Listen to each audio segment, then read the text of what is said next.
อีกแล้วใช่ไหมเสกขอต้อนรับเข้าสู่ช่องมูทรากันด้วยนะคะคลิปนี้ทุกคนก็อยู่กับเสือและรายการพิชิตกันพากันอีกเช่นเคยนั่นเองก็ผ่านปีใหม่มา11วันกันแล้วนะคะเมื่อวานเนี่ยเป็นวันเด็กเนาะเพราะฉะนั้นวันนี้ก็ขอสวัสดีวันเด็กโขงนะคะคลิปนี้นะคะเดี๋ยวจะขอรีวิวเป็นงานจีนอีกสักหนึ่งงานนะคะพอดีได้รับมาเมื่อช่วงประมาณต้นเดือนนะคะแล้วก็พอได้รับมาก็เลยทำการประกอบเลยทันทีวันนี้นะคะเราอยู่กับงานจีนที่เสือได้มาในราคาเพียง73บาทตัวนั้นก็คือนี่เลยค่ะน้องคือ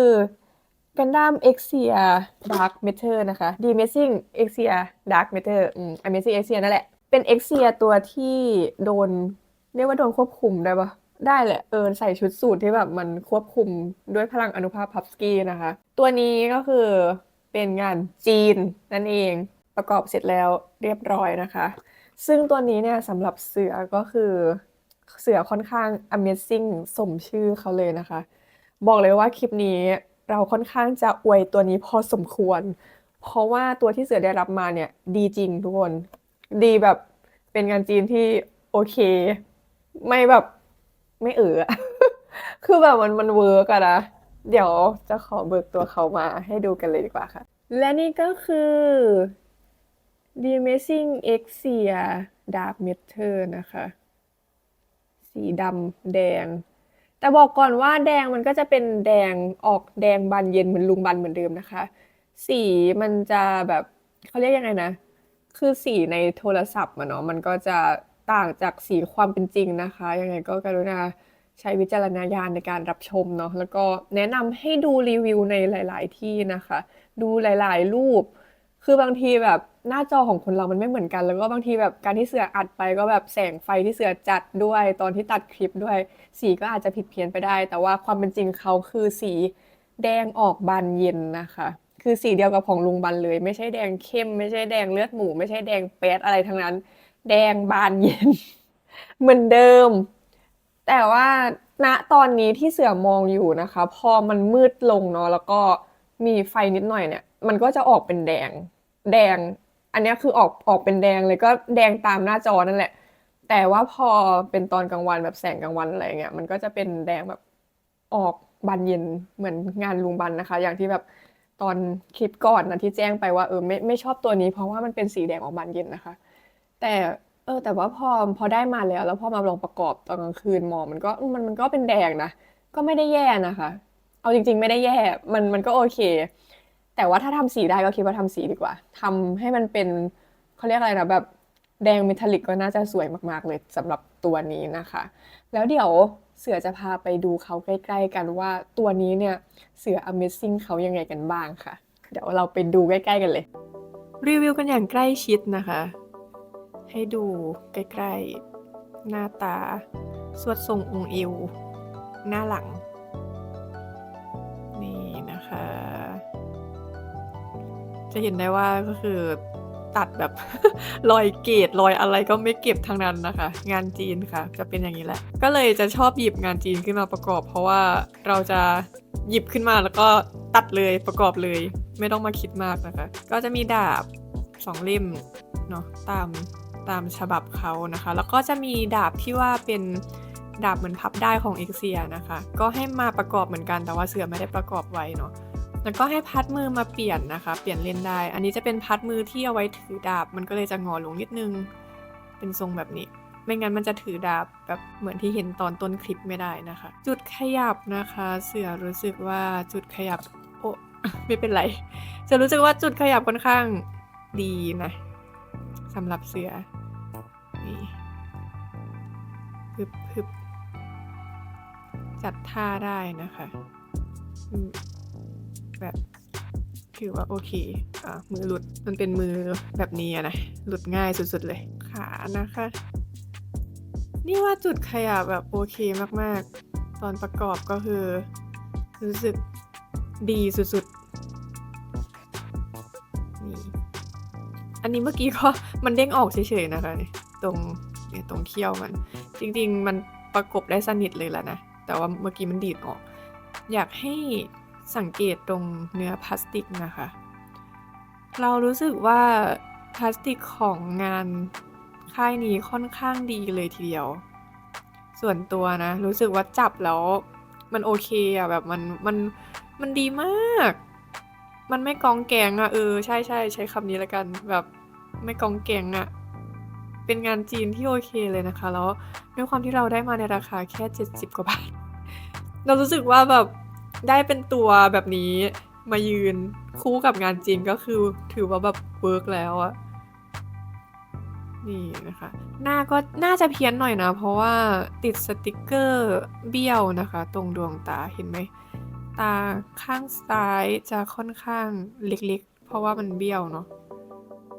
ข้อเสียของ HG ก็จะเป็นการติดสติกเกอร์ดวงตาเบี้ยวเนี่ยแหละที่เราโคตรจะเกลียดเลย ถ้าเราติดตาเขาไม่เบี้ยวเราว่าหน้าไม่เพี้ยนเท่าไหร่นะคะ ตัวนี้ถือว่าทำออกมาได้ดี เพราะว่าหน้ามันก็แบบเป็นหน้ากากปิดหน้าแทบจะเต็มใบอยู่แล้วล่ะ มองไม่ค่อยออก แล้วก็ตัวนี้ถ้าพ่นเคลียร์เนี่ยรู้สึกว่าสวยมาก ความรู้สึกตอนที่ประกอบนะคะ คือตามคู่มือมันจะให้ประกอบส่วนอกก่อนเนาะ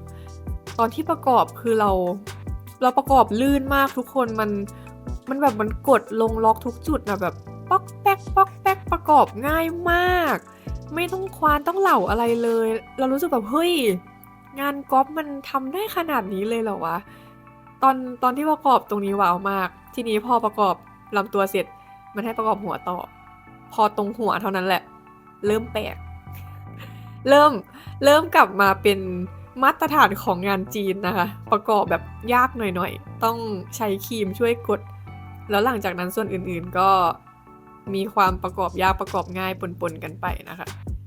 ตัวนี้จำไม่ได้แล้วว่าเราได้เหลาหรือคว้านอะไรตรงไหนไหม เหมือนจะไม่นะ เพราะว่ามันประกอบลงทุกจุดอยู่นะคะ แต่ว่ามันจะมีบางจุดที่มันจะบีบยากก็เราใช้ครีมช่วยในการกดเนาะ คือถูกใจเลยอะแบบพอของมาถึงปุ๊บก็คือหยิบมาต่อเลย ในขณะที่งานของลุงบันตัว Amazing Exia ก็คือซื้อมาเป็นเดือนแล้วล่ะ ยังดองไว้ในตู้อยู่ แล้วก็อีกอย่างหนึ่งที่ค่อนข้างขัดใจก็จะเป็นดีแคลน้ำนะคะเขาให้ดีแคลมาด้วยนะดีแคลน้ำแต่ว่าดีแคลง่อยมาก ตอนแรกพยายามติดแล้วเมื่อเช้า แต่ว่าพอติดแล้วมันไม่อยู่นะคะ แล้วก็เสือไม่ได้มีไอที่มันเป็นตัวทำละลายอะขวดสีฟ้าถ้าจำไม่ผิดเสือมีแต่ขวดสีเขียวนะคะ ที่ทำให้มันนิ่มลง ก็เลยเหมือนติดไม่อยู่หลุด อันนี้ก็เหลือแค่ตรงนี้มันไม่ค่อยไปโดนก็เลยยังไม่หลุด แต่ว่าไอ้ส่วนแบบติดไหลปุ๊บติดแป๊บเดียวก็หลุด ก็เลยช่างหัวมันไม่ติดแล้ว แต่ว่าพวกสติกเกอร์ฟอยล์ที่ให้มาเนี่ยถือว่าทำมาได้ดีค่ะ แน่นอยู่ แน่นพอสมควร แต่ไม่แน่ใจเหมือนกันว่าผ่านไปอีกสักกี่เดือนจะหลุดนะ ความสติกเกอร์งานจีนนะเนาะ แต่ว่าถือว่าตอนแรกๆที่แบบมันให้มาก็ติดแน่นอยู่นะคะเนี่ยสติกเกอร์หมดเลย ถือว่าโอเคแน่นอยู่ แต่เดี๋ยวต้องดูไปนานๆเพราะว่าอยู่ในห้องที่มีความร้อนด้วย ก็อาจจะหลุดลอกตามกาลเวลานะคะ สวยๆนะตัวนี้ชอบมากๆ ตรงนี้จริงๆเหมือนมันจะถอดได้เลยป่ะแต่ว่าพอมันเป็นงานจีนปุ๊บเราก็จะประกบตายอะนะคะ ไม่ถอด รู้สึกจะมีช่วงปีกนี่แหละที่มีปัญหานิดนึงนะคะ แต่ก็ไม่ได้ว่าแบบประกอบยากอะไรก็ยังสามารถประกอบได้ปกติ สวยค่ะ ถือว่าเป็นตัวที่อยากจะป้ายยาเลยแหละ ใครที่สนใจอาจจะลองซื้อมาจับจองกันได้นะคะ สวยสวยจริง ฉันบ่นสวยไม่หยุดเลยตัวนี้ ไม่คิดว่ามันจะสวยแบบนี้ แต่บอกก่อนว่างานจริงมันไม่ใช่แดงแป๊ดๆหรอกนะ งานจริงก็ยังคงเป็นแดงบานเย็นนะคะ เป็นแดงออกบานเย็นเนาะ แต่ในกล้องมันก็ดูสวย แล้วก็ถ้ามองตอนกลางคืนเขาก็จะดูเป็นแดงเข้มๆอยู่นะ มันพอหลอกตาได้บ้างนะคะ แต่ถ้าใครเป็นสายทำสีก็แนะนำให้ทำสีไปเลยก็จะสวยไปอีกแบบ สวยงามค่ะสวยงาม เก็บเกรดดีๆหน่อยอะไรดีๆหน่อยนี่สวยเลย อันนี้แบบประกอบนั่นแหละ ตามสไตล์งานจีนของเราประกอบเสร็จรีวิวเลย สวยงามค่ะ ตามท้องเรื่อง ยืนบนแอคชั่นเบดได้สวยๆเลยตัวนี้ ใครสนใจไปลองได้ ก็จับป้ายยากันไปแล้วเรียบร้อยนะคะ กับ Amazing Exia Dark Matter งานจีนตัวนี้กันเลยนะคะ มันไม่รู้ว่ามันเป็นของค่ายอะไรนะ แต่ว่าตอนที่เคยหาข้อมูลนะคือไอ้กล่องหน้าตาแบบเนี้ย มันจะมี2ตัวนะคะ ก็มีตัวคือตัวสีนี้กับสี ปกติซึ่งสีปกติเนี่ยเสือมีเป็นของลุงบันแล้วนะคะแต่ว่ายังไม่ได้ประกอบจริงๆถ้าประกอบแล้วก็ว่าจะเอามาเทียบกันให้ดูแต่ว่างานลุงก็คือยังไม่ได้จับขึ้นมาประกอบเลยงานลุงดองมากเพราะว่างานลุงเนี่ยเรายังเน้นเก็บเกรดอยู่นะคะก็เลยจะค่อนข้างขี้เกียจประกอบแต่ว่างานจีนอะเสือจะตัดติดสติกเกอร์แล้วก็ประกอบได้เลยมันก็เลยจะประกอบออกมาได้เร็วเสือก็เลยค่อนข้างจะชอบจับงานจีนขึ้นมาประกอบก่อนก็เลยจะเห็นว่าในช่องอะงานจีนรีวิวเยอะนะคะจริงๆแล้วอะมีงานลุงเยอะมากกว่าแต่ว่าเลือกที่จะจับงานจีนขึ้นมาประกอบก่อนนั่นเองเดี๋ยวหลังๆก็น่าจะได้เริ่มรีวิวงานลุงละเพราะว่ามีแอบประกอบไว้อยู่หลายตัวอยู่ประกอบทิ้งไว้นะคะส่วนใหญ่ตอนนี้ที่ประกอบไว้ก็จะเป็น RG นะแต่ว่าตัวอะไรเดี๋ยวอุบไปก่อนแต่ถ้าใครสังเกตข้างบนกล่องหายไปจากคลิปที่แล้วก็น่าจะเดาได้ว่าเสืออาจจะประกอบตัวอะไร ตัวนี้นะคะถ้าใครสนใจเนี่ยลองไปหาจับจองกันได้นะคะคือในไทยเนี่ยมันจะอยู่ที่ประมาณน่าจะ200 กว่าบาทแต่ว่าตัวนี้เสือกดเถาเป่ามานะคะพอดีมีพี่ท่านหนึ่งนะคะแจ้งมาว่าให้ลองไปกดตัวหนึ่งมาในเถาเป่าทีนี้พอกดตัวนั้นเสร็จเนี่ยตัวนี้มันแบบมันเด้งขึ้นมาให้แบบกดเพิ่มได้ส่วนลดเพิ่มนะอะไรอย่างเงี้ยก็เลยลองกดมานะคะเพราะว่าจริงๆก็มีความสนใจตัวงานจีนตัวนี้อยู่เหมือนกันเพราะว่างานลุงบันราคาไปดาวอังคารแล้วนะสำหรับตัว Dark Matter นะคะตอนนี้ไม่รู้มันลงหรือยังแต่คือราคามันโดดไปสำหรับ HG มากๆก็เลยสนใจเป็นตัวงานจีนนะคะเพราะว่าเรามีงานแท้เป็นตัวธรรมดาอยู่เนาะเดี๋ยวเอาไปตั้งคู่กันเดี๋ยวยังไงถ้าประกอบตัวลุงบันเสร็จแล้วก็อาจจะเอามา